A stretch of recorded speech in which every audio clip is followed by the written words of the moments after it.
하나님 말씀 구약성경 스바냐 3장 16절 17절 말씀입니다. 제가 가진 성경책으로 1308페이지 우리 한 목소리로 말씀을 읽도록 하겠습니다. 16절입니다. 시작. 이르기를 두려워하지 말라. 시온아 내 손을 늘어뜨리지 말라. 너의 하나님 여호와가 너희 가운데 계시니 그는 구원을 베푸실 전능자이시라.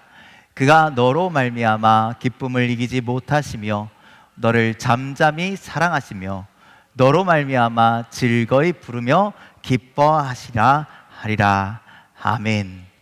할렐루야. 우리 옆 사람과 인사하실까요? 반갑습니다. 잘 오셨습니다. 오늘 예배하는 여러분들 가운데 하나님의 놀라우신 은혜가 넘쳐나기를 간절히 축복합니다. 그래도 해야 될 건 해야죠. 자, 가슴에 손을 얹고 하나님 나를 사랑하십니다. 하나님은 나에게 은혜를 주십니다. 하나님 나에게 깨닫게 하십니다. 하나님 나를 사랑합니다. 오늘 예배 가운데 그 하나님이 경험되기를 알게 되기를 주님의 이름으로 간절히 축원을 드립니다. 또 아픈 곳에 손을 다 얹어 놓으시고 믿음으로 선포하십시오. 하나님은 나를 치료하십니다. 하나님 나를 위로하십니다. 하나님 나를 회복시키십니다. 이런 귀한 은혜가 여러분들의 삶에 역사하기를 간절히 축원합니다. 하나님 천지 만물을 창조하시고 마지막으로 하나님의 형상을 닮은 인간을 창조하셨죠. 사람을 만드시고 창조하신 그 다른 것들보다 보시기에 심히 좋았다 말씀하셨습니다. 사람을 만드시고 너무나 좋아하셨던 하나님은 지금 우리를 보시고 동일하게 기뻐하시는 하나님이신 줄 믿으시길 바랍니다. 지금 우리를 그렇게 사랑하시는 하나님이신 줄 믿으시길 바랍니다. 그런데 하나님이 우리를 그렇게 사랑하신다 할지라도 그 사람이, 인간이 죄를 짓는다면 그것을 묵인하시지는 않으십니다.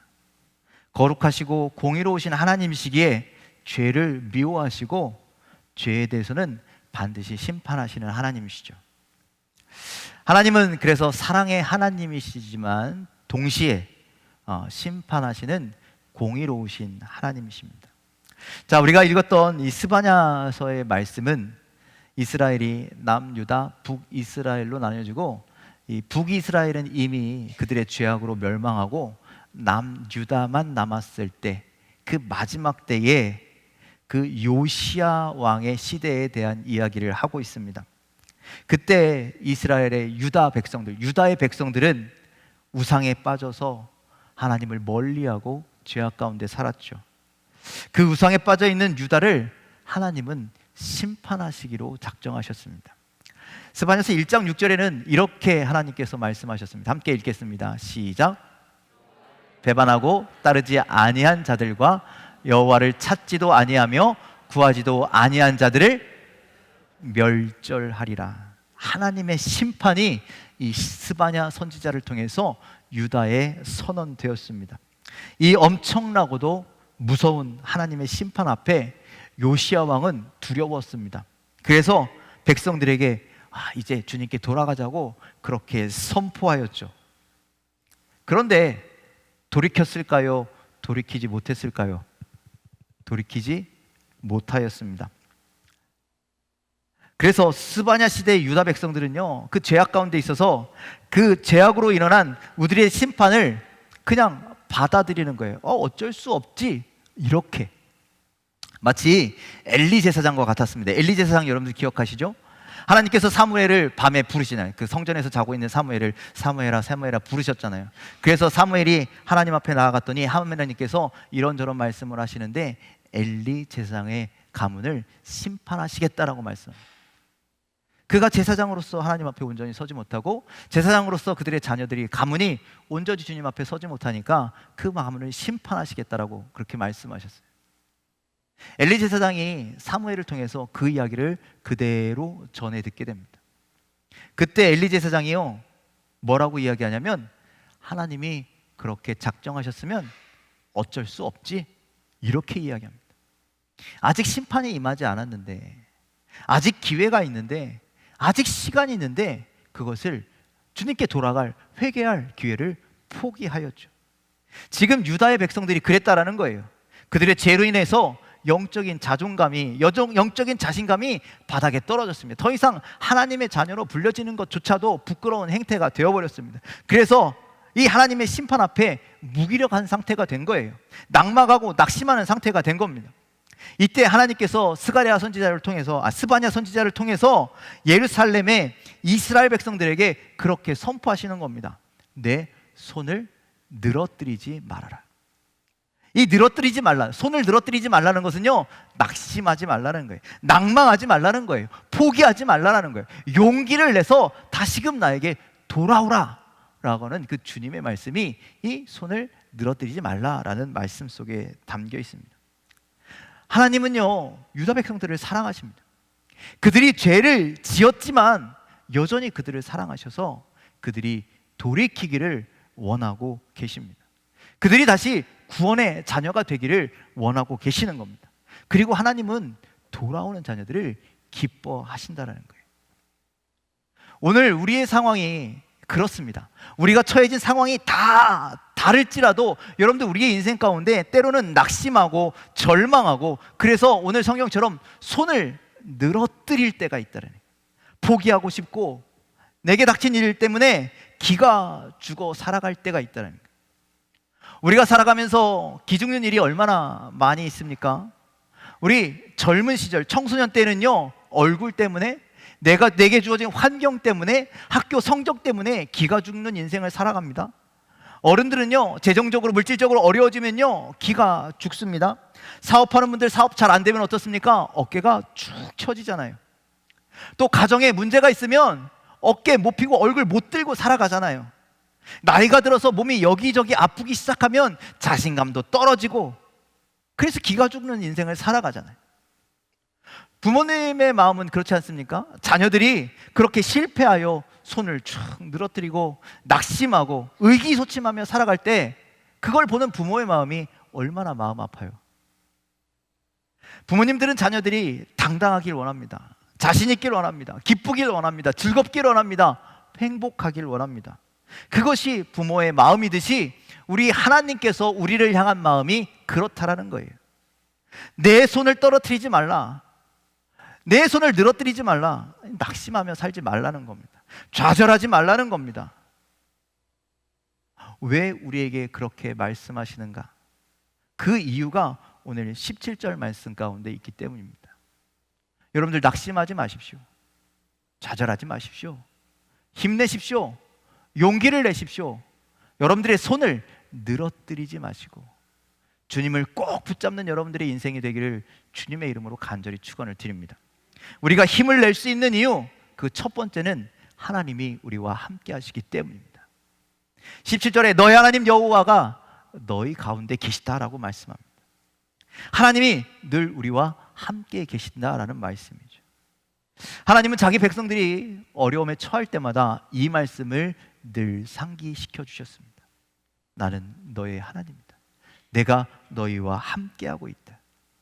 여러분들 이사야서 41장 10절 너무나 좋아하시는 말씀이죠. 함께 읽어볼까요? 이사야서 41장 10절입니다. 시작. 두려워하지 말라, 내가 너와 함께함이라. 놀라지 말라, 나는 내 하나님이 됨이라. 내가 너를 굳세게 하리라. 참으로 너를 도와주리라. 참으로 나의 의로운 오른손으로 너를 붙들리라. 여러분들이 이렇게 하나님께서 너희와 함께 할 것이니 두려워하지도 말고 놀라지도 말라 라고 그렇게 말씀하시고 계시는 거예요. 여러분들 임마누엘 아닙니까? 하나님이 우리와 함께 하신다. 여러분들 이 약속이 그때 당시에 그 성경에 기록된 사람들에게만 주어진 약속이 아니라 오늘 우리에게도 동일하게 주어진 약속임을 여러분들 믿으시길 바랍니다. 하나님은 그 약속을 지키시는 신실하신 하나님이시라는 거예요. 그러니 하나님이 나와 함께 계심을 믿으시는 여러분들 되길 간절히 소망합니다. 기독교 복음의 핵심은 무엇입니까? 하나님께서 인간과 함께 하시기 위해, 우리와 함께 하시기 위해 육신의 몸을 입고 이 땅에 오셨다라는 게 그 핵심입니다. 그 하나님은 지금도 언제나 어디서나 어떤 상황에 우리가 처해 있든지 우리와 함께 하시는 거예요. 그런데 많은 사람들이 오해합니다.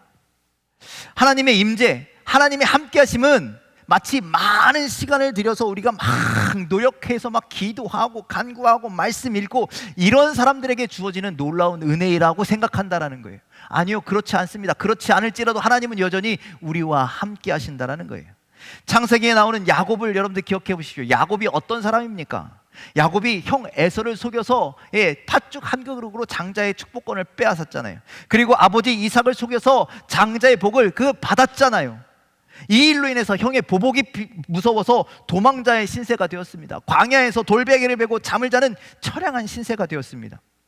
그런데 그런 야곱과 하나님이 함께 하셨다는 거예요. 우리는 베델에서 하나님을 만난, 돌베개를 베고 자다가 하나님을 만난 야곱만 기억하지만 아니요, 하나님은 야곱과 항상 함께 하셨어요. 그가 태어나기도 전부터 함께 하셨고, 그가 태어나서도 함께 하셨고, 그가 형을 속일 때에도, 아버지를 속일 때에도 하나님은 그와 항상 함께 하셨다는 거예요. 그 사실을 야곱이 모르고 있었을 뿐이라는 거예요. 여러분들, 문제는 하나님이 아니라 우리가 문제예요. 우리가 알지 못하고, 우리가 깨닫지 못하고, 우리가 느끼지 못하기 때문에. 하나님이 나와 함께 하시는데, 하나님이 지금도 나와 동행하시는데 우리가 그것을 인지하지 못한다. 우리는 환경이 조금만 어려워지면 하나님이 떠난 것처럼, 안 계시는 것처럼 그렇게 생각합니다. 우리 눈에 보이지 않지만 때로는 우리가 둔감해져서, 둔해져서 느끼지 못하지만, 그럼에도 불구하고 어떤 상황이든지 하나님은 우리와 함께 하시는 하나님이심을 여러분들 기억하시길 바랍니다. 그러니 낙심하지 마십시오. 그러니 여러분들의 손을 늘어뜨리지 마십시오. 기죽지 마십시오. 하나님이 나와 함께 하십니다. 하나님이 우리와 함께 하십니다. 그 믿음을 가지고 주님과 함께 승리하는 여러분들의 삶이 다 되시기를, 당당한 삶이 되시기를 주님의 이름으로 간절히 축원을 드립니다. 두 번째로 우리가 기죽지 말아야 할, 우리의 손을 늘어뜨리지 말아야 할 두 번째 이유는 하나님께서 우리에게 구원을 베푸시는 전능하신 하나님이시기 때문입니다. 그래서 17절에 그는 구원을 베푸는 전능자시라라고 그렇게 선포합니다. 당시 유다 백성들은요, 하나님의 심판 앞에 있습니다. 그 심판이 뭔지 아세요? 유다가 멸망하는 거예요. 그 나라가 이제 멸망해서 뿔뿔이 흩어질 위기에 처해 있는 겁니다. 그런데 문제는 뭐냐? 그 위기를 유다 백성들 스스로는 해결할 수가 없다라는 데 있습니다. 대적들 앞에서, 그 강한 적들 앞에서 그들은 기죽을 수밖에 없는 거예요. 이때 스바냐 선지자가 유다 백성들 가운데 이렇게 얘기하는 겁니다. 너희와 함께 하시는 하나님은 모든 것을 가능케 하시는, 너희를 구원하시는 전능하신 하나님이시다. 아무리 어려운 일이 있어도 여러분들, 내게 너무 어려운 일이 있어도 그것을 내가 이길 수 있는 힘이 있다면 그 사람들은요, 기죽을 일이 없어요. 그거 아직껏 내가 하면 되지. 그런데 여러분들, 내가 힘이 없어. 그런데 내 옆에 있는 누군가가 그 일을 충분히 가능케 할 수 있는 능력이 있어. 그럼 그 사람 또 기죽지 않는 거예요. 여러분들, 우리에겐 능력이 없지만 우리와 함께 하시는 하나님은 능력의 하나님이신 줄 믿으시길 바랍니다. 전능하신 하나님이신 줄 믿으시길 바랍니다. 전능하신 하나님이 우리와 함께하면 능치 못할, 불가능한 일이 없다는 거예요. 모든 것이 가능하다는 거예요. 그래서 스바냐 선지자는 유다 백성들에게 그렇게 얘기하는 겁니다. 기죽지 마. 하나님이 우리를 이런 상황에서도 구원하실 거라는 거예요. 그렇게 격려하고 있는 겁니다. 이스라엘 백성들이 출애굽해서 홍해바다 앞에 섰을 때를 여러분들 기억해 보십시오. 뒤에는 애굽의 군대가 쫓아오고 있습니다. 잡아서 다시 데리고 들어가자는 게 아닙니다. 이들을 다 광야에서 죽이겠다는 거예요. 앞에는 홍해바다가 가로막고 있고 뒤에는 애굽의 군대들이 쫓아오고 있습니다. 이스라엘 백성들에게는 돌파구가 없는 거예요. 애굽의 군대에 죽느냐 아니면 홍해바다에 빠져 죽느냐, 그 절체절명의 상황에서 하나님은 모세에게 말씀합니다. 지팡이를 들고 손을 바다 위에 내밀어서 그것을 갈라지게 하라. 이스라엘 백성들은 이 하나님의 말씀대로 홍해바다의 그 위를 마른 땅으로 건너게 되었습니다. 그리고 뒤를 쫓던 애굽의 군사들은 홍해바다에 다 빠져 죽었습니다. 여러분들, 하나님이 그렇게 능력의 하나님이시라는 거예요. 우리의 삶의 길을 열어주시는 하나님이시라는 거예요. 다니엘의 세 친구가 자기들을 풀무불에 던지는 그 왕을 향하여 이렇게 선포합니다. 자, 다니엘서 3장 17절 말씀 함께 읽겠습니다. 시작.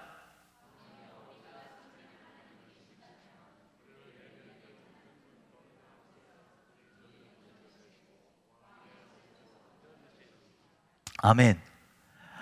우리 하나님께서 우리를 어디에서도 건지신다는 거예요? 맹렬히 타는 풀무불 가운데서도 능히 건지시는 하나님이시라는 거예요. 당신이 우리를 지금 죽이려고 작정하는데 그럼에도 불구하고 하나님은 당신의 손에서도 우리를 건져내시는 하나님이시다라고 선포하고 있는 거예요. 전능하신 하나님이시기 때문입니다. 사도 바울은요, 복음을 전하다가 수많은 죽음의 위기를 경험했습니다. 죽음의 위기에서 그때마다 하나님의 구원하심을 보게 됩니다. 그 경험을 통해서 고린도후서 1장 10절에는요 이렇게 선포합니다. 함께 1장 10절 말씀 읽겠습니다. 시작. 그가 이같이 큰 사망에서 우리를 건지셨고 또 건지실 것이며 이후에도 건지시기를 그에게 바라노라.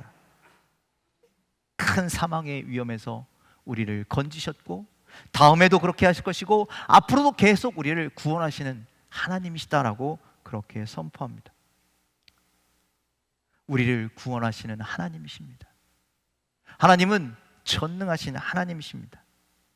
우리가 자꾸 두려워하고 우리가 자꾸 낙심하는 것은 그 전능하신 하나님을 신뢰하지 못해서입니다. 믿지 못해서입니다.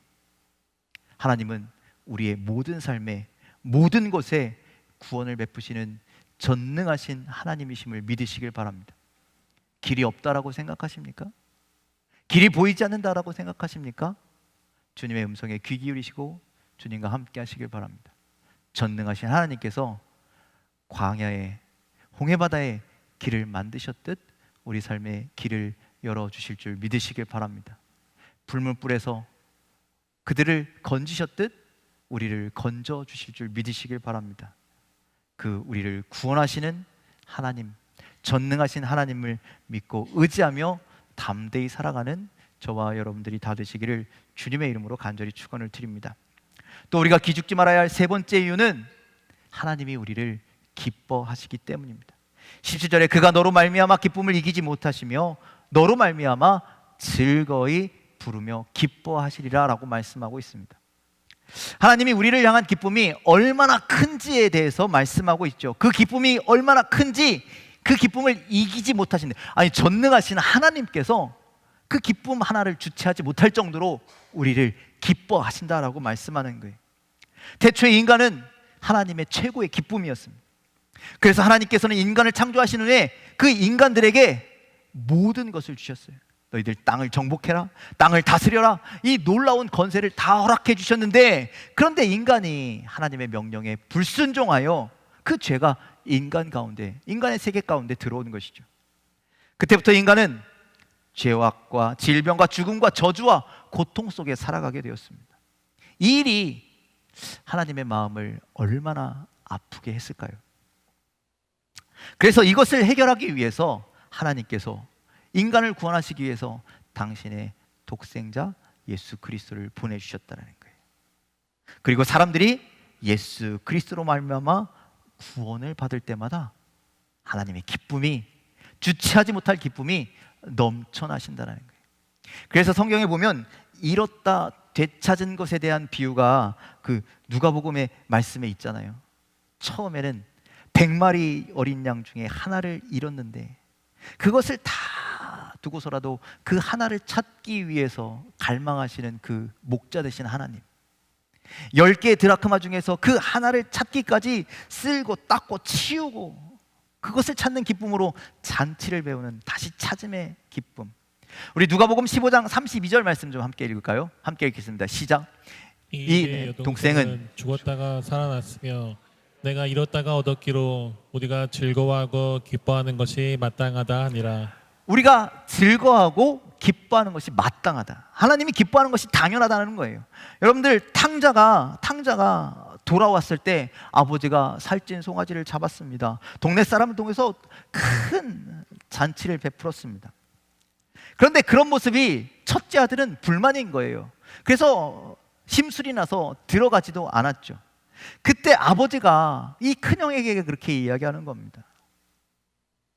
탕자가 돌아왔을 때 아버지가 기뻐할 만한 조건은 아무것도 없었습니다. 그가 금이 환영을 한 것도 아니고 받은 재산을 다 탕진해버리고 거지꼴이 되어서 돌아왔으니 뭐 그렇게 기쁘겠습니까? 동네 사람들 보기 창피한 거 아닙니까? 그런데 무엇 때문에 반갑다라고 이야기합니까? 살아서 돌아온 것 딱 하나로 너무나 기쁘고 좋다는 거예요. 우리를 향한 하나님의 마음도 마찬가지입니다. 우리가 주님을 떠나고 세상에서 실패하고 세상에서 좌절하고 그래서 그런 삶을 살다가 돌아왔을지라도 주님은 우리의 돌아옴을 기뻐하십니다. 우리가 무슨 공로가 있어서 우리가 뭐 내세울 만한 게 있어서 우리를 기뻐하시는 것이 아니라 그저 우리가 있는 것 자체로, 우리가 주님 앞에 있는 것 자체로 주님은 우리를 기뻐하신다라고 그렇게 말씀하고 계십니다. 사람들은 부모님이 나를 어떻게 키웠는지 잘 모르죠. 저도 뭐 어린 나이에 시절의 기억은 있지만 부모님이 나를 어떻게 키웠지? 그에 대한 기억은 잘 모르겠습니다. 그런데 결혼을 하고 내가 애를 낳고 키워보면 그때서야 깨닫습니다. 아, 부모님이 나를 이렇게 키우셨겠구나. 엄마가, 아버지가 내가 아프다고 밤잠을 설치셨겠구나. 아이의 똥오줌을 다 받아내며 온갖 고생하며 사셨겠구나. 부모는 사랑으로 이 모든 것을 감당하잖아요. 그런데 성경은요, 하나님의 사랑이 이 부모의 사랑보다 비교가 되지 않을 정도로 크다라고 말씀합니다. 이사야서 49장 15절 말씀 함께 읽을까요? 함께 읽습니다. 시작. 여인이 어찌 그 젖 먹는 자식을 잊겠으며 자기 태에서 태어난 아들을 긍휼히 여기지 않겠느냐. 그들은 혹시 잊을지라도 나는 너를 잊지 아니할 것이라. 아멘. 그렇게 부모가 사랑으로 키운 자식을 혹시 잊을지라도 나는 너희를 잊지 않겠다. 그것이 우리를 사랑하시는 하나님의 마음, 우리를 기뻐하시는 하나님의 마음임을 여러분들 기억하시길 바랍니다. 우리를 기뻐하시는 하나님의 사랑은 우리가 어떤 모습이든지 어떤 상황이든지 상관없습니다. 우리 자체를 기뻐하시고 우리 자체를 기뻐하시는 그 기쁨을 주체하지 못할 정도로 하나님은 우리를 기뻐하시고 계심을 믿으시길 바랍니다. 내가 주님께 나아가면 나를 받아주실까? 내가 주님께 나아가면 주님이 나를 기뻐하실까? 주저하지 마십시오. 우리가 주님 앞에 나아가기만 하면 주님은 우리를 기뻐하여 주십니다. 우리를 맞아 주십니다. 그러니 지금 삶의 자리에서 낙심하지 마시고 주님 앞으로 나아가는 여러분들의 인생들이 다 되기를 주님의 이름으로 간절히 축원을 드립니다. 마지막으로 우리가 기죽지 말아야 할 이유는 하나님께서 우리를 잠잠히 사랑하시기 때문입니다. 너를 잠잠히 사랑하시며 라고 말씀하고 있습니다.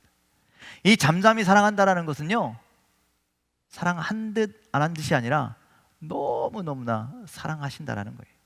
작은 사랑이 아니라 엄청나게 큰 사랑을 이야기하는 겁니다. 여러분들, 진정한 사랑은요, 떠드는 것이 아니에요. 그냥 보기만 해도 느껴지는 사랑이 잠잠한 큰 사랑이죠. 확실하기에 떠들 필요조차 없다라는 것이죠. 그래서 하나님의 큰 사랑은요, 우리에게 보여주신 사랑입니다. 아까도 말씀드렸지만 우리를 사랑하셔서, 우리를 천하보다 사랑히 여기셔서 당신의 독생자 예수 그리스도를 우리에게 보내주셨습니다. 이보다 큰 사랑이 어디 있겠습니까? 이보다 큰 은혜가 어디 있겠습니까? 그러니 우리의 사랑이 우리 귓가에 들리지 않는다고 해서, 우리가 때로는 둔해져서 하나님의 사랑이 느껴지지 않는다 해서 여러분들 의심하지 마십시오. 하나님은 변치 않는 사랑으로 오늘도 우리를 잠잠히 사랑하고 계십니다. 느껴지지 않아도, 들려지지 않아도 하나님 나를 사랑하시니 그 사랑으로 여러분들 주님을 더욱더 사랑함으로 나아가는 여러분들 되길 간절히 소망합니다. 우리 젊은 친구들이 연애하는 걸 보면요, 그 친구, 사랑하는 남자친구, 여자친구를 생각할 때마다 막 눈이 반짝반짝거리고 얼굴에 광채가 나고 막 그 친구를 만나러 가는 기분은요, 막 이렇게 해서 막 뛰어가고 막 이러거든요. 하나님 우리를 사랑하시고 우리가 하나님을 사랑한다면 여러분들, 우리의 모습이 그랬으면 좋겠습니다. 사랑으로 광채가 나는 여러분들의 인생, 그 사랑 때문에 우리의 발걸음이 너무나 가벼운 인생, 여러분들 그렇게 사랑 때문에, 하나님의 사랑 때문에 날마다 날마다의 삶이, 여러분들의 삶이 행복이 넘치는 삶이 다 되시기를 주님의 이름으로 간절히 축원을 드립니다. 우리는 모두 힘겨운 하루하루를 살아갑니다. 직장과 가정에서, 학교에서, 삶의 모든 터전에서 어려움을 겪을 때가 있습니다. 그래서 낙심하고 낭망하고 우리의 손을 늘어뜨릴 때가 있죠. 그런데 하나님은 우리에게 그렇게 말씀하십니다. 내 손을 늘어뜨리지 마라. 그 손을 강하게 하라. 그 손으로 오히려 내 손을 붙들어라 라고 말씀하고 계심을 여러분들 믿으시길 바랍니다. 낙심하지 마십시오. 낭망하지 마십시오. 하나님이 우리와 함께 하십니다. 전능하신 하나님께서 나의 모든 삶을 구원하여 주십니다. 그리고 나 같은 자도 사랑하시고 나 같은 자도 기뻐하여 주십니다. 그러니 우리 삶에 있는 낙심과 두려움과 어려움을 다 걷어내고 하나님과 함께 믿음으로 승리하며 사랑으로 기뻐하며 그렇게 은혜로 감사하며 살아가는 저와 여러분들의 삶이 다 되시기를 주님의 이름으로 간절히 축원을 드립니다. 기도하겠습니다.